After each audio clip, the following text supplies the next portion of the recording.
If you get 1 million streams on one of your songs on Spotify, are you rich? Post a comment below what you think. The answer? It depends. Did you get those streams in a day or a decade? We all know success loves speed, and we all know that time is money. So to speed up the process in your success, I've got Spotify's team as well as some super successful artists to help you get to your 1 million streams a heck of a lot faster. First up, we got the former head of Spotify Creative and Lady Gaga's manager, Troy Carter. You can't just put the music out there and expect for something magical just to happen. You gotta fight for attention. So when Troy is talking about fighting for attention, he's not talking about other bands that you're competing with. No, you're competing with like CNN, constant negative news, or even pornography on the internet. You've got to break through that noise with great music, great messaging, and a story to really break through, right? So how do you do that? With social media, and that's why I've got Trace to share her tips on Instagram. I plan Instagram by first looking at my calendar. So if there's any cool studio sessions, film dates, interviews, or creative meetings, I kind of think what visual would look cool with that and that I could share with someone. I love how she plans ahead before she goes out. Like I think about all the label meetings I went to that could have been cool, all the crazy shenanigans in the studio. You see, artists don't plan to fail, but they fail to plan. And this is where I wish I could have filmed more stuff and had more content so I could put it on social media and build that relationship with fans so they feel like they know me, like me, and then want to buy from me and listen to my music. Next up, we got Rick Ross, the boss. How you promote your work is you always start with your team and whatever's closest around you. I could release an album and 3 a.m. in the morning, I'll be looking to see if some of my friends posted it on IG. Oh, he ain't posted, write him on that list. First of all, Rick Ross has 12 million monthly listeners on Spotify. And I love how he's checking his friends, but don't just write them off. Follow up with them. Like if a friend hasn't posted yet, especially if I've asked them to like a few days before, which I normally do, I'm like, hey man, I got an album coming out on Friday. Can I count on you to post about it? If they haven't posted when it comes out, I'll remind them. I won't just write them off. Like everyone's busy and like my ego's not so big that I can't pick up my phone and just say, hey dude, it came out today. I'd be so honored if you could share it up, man. Let's blow this thing up. I just want people sharing it up. Next is Mike Posner, who's going to talk more about Team. When I put out a project, I just go full court press, all in. Texting and iMessaging all my friends about the record and asking them to share, asking them to post about it. Now, when I think of Team and like going buck wild publicist mode, I think of like my radio team, my publicist team, like everything.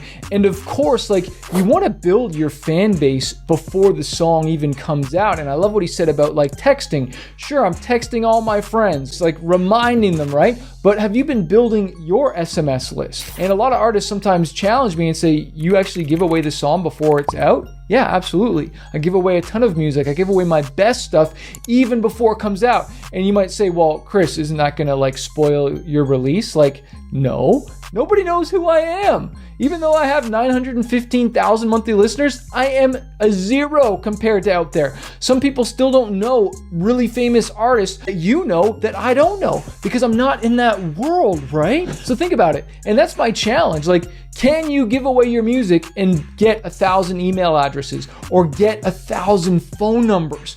And then when the day of, you can blast that out. It's important for you to think about social media as an avenue to drive a regular traffic of people into your artist page.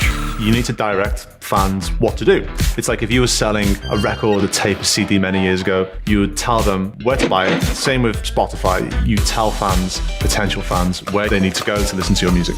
The key point here is just because it's free doesn't mean you don't have to still sell it. And that's where you got to remind people and do call to actions and tell them where to listen to it. And I know some of you look at social media as a chore, where successful artists that use social media well, they look at it as like, I get to do this. I get to connect to my fans, right? And if you hate social media, hey, I'm with you. But if you want to grow, it's something you have to do unless you want to run ads or do collaborations, which is what we teach on the Spotify Challenge. Go to 10xyourfanbase.com, get a ticket to our Spotify Challenge, or pick up Spotify Profits 2.0 and get some of the strategies there and leverage collaborations if you hate social media. I want fans to follow me, so I try to give them incentives and a call to action so that they feel like when they follow me, they'll be getting things back from me, whether that's music or merch or anything. We use the platform as a way to give back to fans for following. Using a follow CTA is a great thing to do before you release music too. Because once your fans hit follow, they'll always be in the know once your music drops. And once your release is out, tell your fans to add it to their playlists.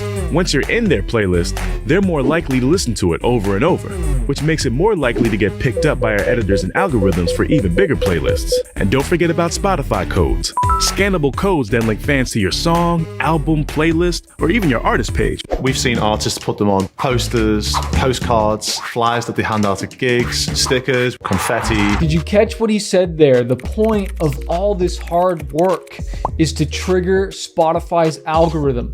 Because when you trigger that and you start showing up on the radio playlist, the Discover Weekly, and then you get enough streams so that you can opt into Spotify Discovery mode, and now Spotify is doing the heavy lifting. So you do all the front work, you know, the social media posts, the ads, the tours, the marketing, right? You invest in the front end and then you make the money on the back end. You know, this is the secret, right? Is to put in the hard work, but 99% of artists don't do that. You heard what Troy said. You can't just, at the beginning, you can't just whip up a song and then just hope people will find it. Hope is not a marketing strategy. Like, you gotta go all ham on this thing. And sometimes, guys, guess what? It feels like you're not getting anywhere. It feels like you're just digging a bigger hole or no one hears it, but that might be the strategy. Or honestly, for some of you, it might be your music. Your music might not be marketable yet, and you need to go back in the studio and make a hit song.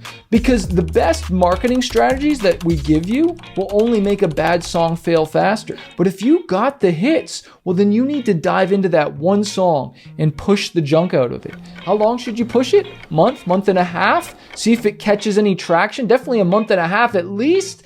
And then if it's not getting comments, if it's not getting shares, if it's not getting that response, like, have you ever played a song for somebody in the car or whatever, and you get that like, whoa, like you know they love it? If you're not getting that online because people are honest, well, then maybe it's time to write a better song. Write that down, write that down!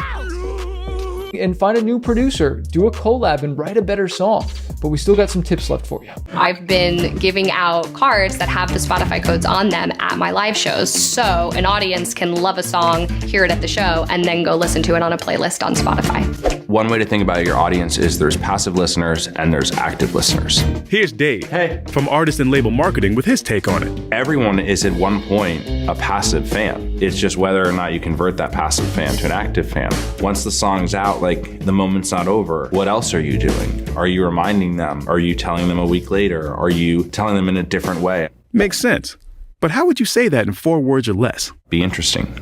So how do you be interesting? You got to really attach the why and really peel the onion back behind your song of why you wrote it, and you use that in your marketing. Nobody wants to hear my new album dropped this Friday. Like, what does that mean? Like what's the heart behind the song? Like, what's the meaning behind it? Why did you do this? You know, it's the songs that win over the hearts. Sure, the artwork, the imagery, and everything like that, but like, why did you write this song? Here's a song that'll make you want to run through the wall at the gym. This song is going to make you want to like party it out at the next rave this Friday night. Like, there's just so many different ways that you can like talk about the song in a unique way, as opposed to my new single dropped. Don't ever do that.